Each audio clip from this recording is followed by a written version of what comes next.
Hello. So today we're going to talk about something that I think God was talking to me about or wanting me to talk about here or something. I don't even know. But it was just like one of those repeats that happens. I love it when there's repeats. So I had been watching church today. I watched 3 churches in the morning, and one of them, my least favorite, was talking about, I think it was Luke 15, the parable of the lost son, right? The prodigal son. And he's talking about it, and he was talking a little bit about, like, he called it pig pen thinking.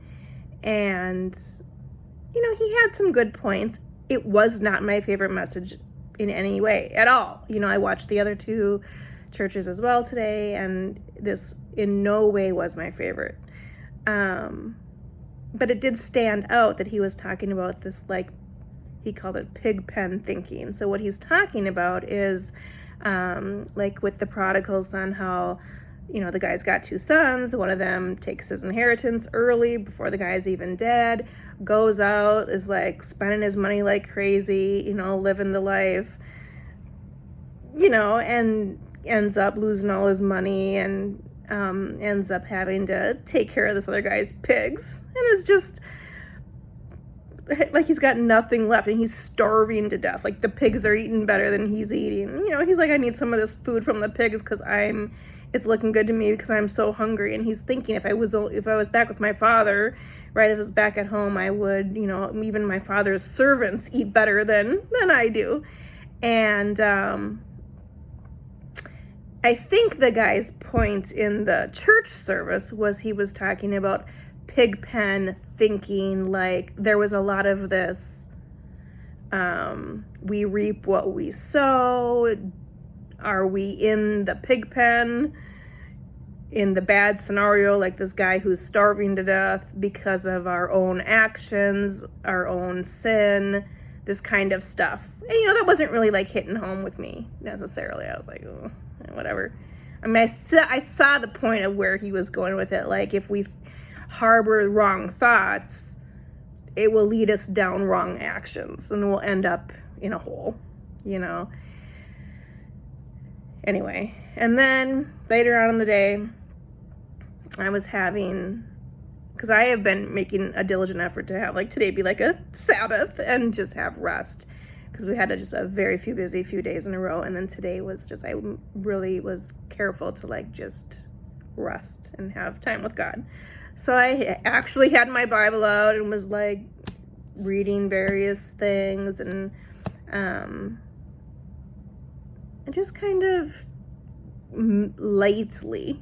I wouldn't even say, like, it wasn't like a monumental time with God or anything. It was just good to reopen the Bible again. It's been a while, and then I ended up watching this lady I sometimes listen to online, and she has a whole different approach with her YouTube. Like, she's like ministering to the Christians, which is a whole different type of conversation than when you're talking to the non-Christians, right? But usually I like what she has to say, but it caught me because randomly out of nowhere in her conversation, I don't even remember really how it fit in, she started talking about people being in a pig pen season. And I'm like, that stood out to me.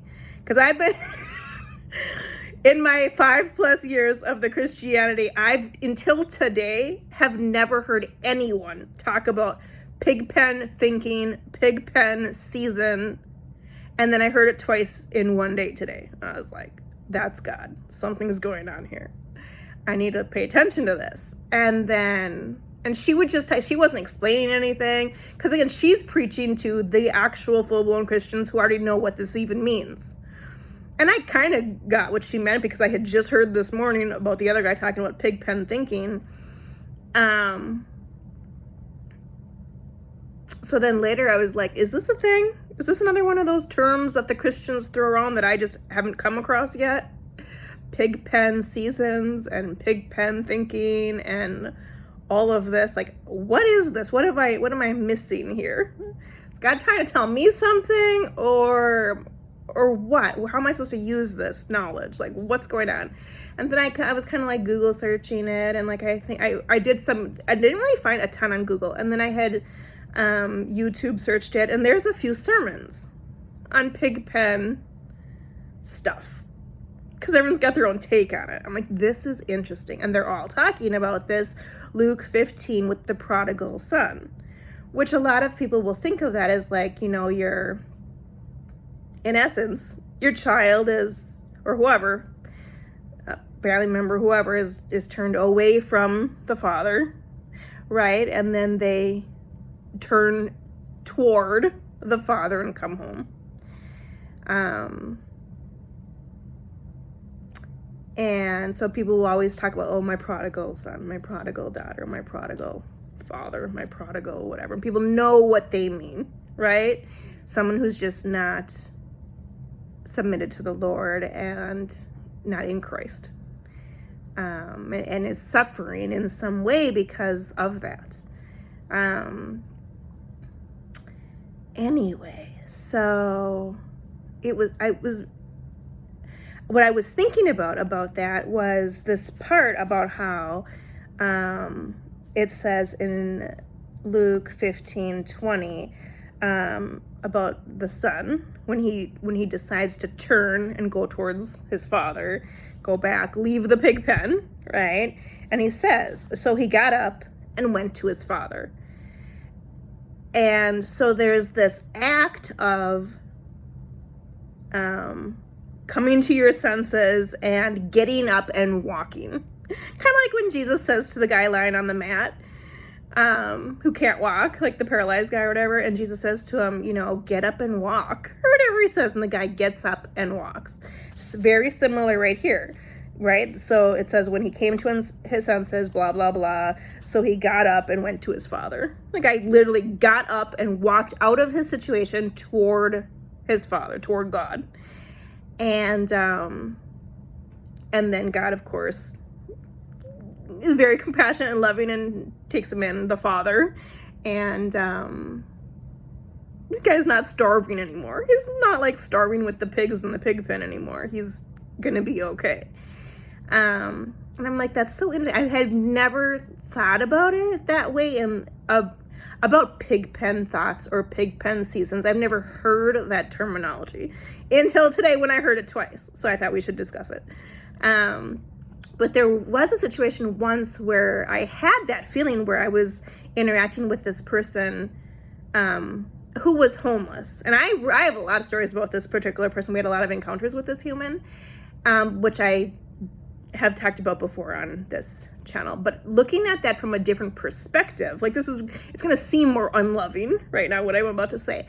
But there was one time when she had asked me to pray for her that she be delivered from this spot. And I did, right? And I asked the church to pray and whatever. But there was also a part of me that thought, like, I was confused about it. Like, it was so obvious that to me that she could deliver herself. I was like, she could get up and walk kitty corner across the street to that gas station and make a phone call and be on the path out of that situation within her own power. She could. And yet she felt stuck. She felt stuck in her situation, stuck in her scenario, stuck on that stool, on that corner, begging for food and begging for money. And she would pray. This woman was in touch with God, and God was in touch with this woman. Like, they were aware of each other, and he was taking care of her. And she was clearly praying for deliverance for herself and asking other people to do that, but she was still in that spot. God wasn't moving. She was still there. And what it felt like to me at the time was, she's not, and I don't want to judge because I don't know her scenario, but I remember feeling like she can just get up and walk all over. She can just go. Why is she not doing it herself? So I don't know what her deal was, but I think a lot of times people, let me just not cry for a minute. I think a lot of times people do feel stuck in their situation, whatever it is. Is it that you're homeless? Is it that you're, whatever it is your house too cluttered, right? Do you have the mindset that you don't have enough of whatever, money or health or whatever? Like what is it that where you're feeling stuck? And I'm not saying it's not good to pray. It's fine to pray. But this guy in the story did not just stay in the pig pen and pray for his father to come to him. And he didn't just pray for his father to deliver him. He got up, turned toward his father, and walked.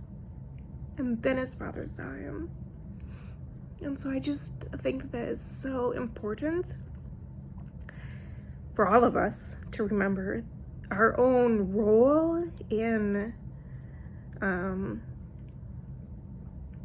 all the things in life where we feel stuck, our own ability to get up and walk toward God, and then let God take care of the rest. Anyway, have a good day. Bye.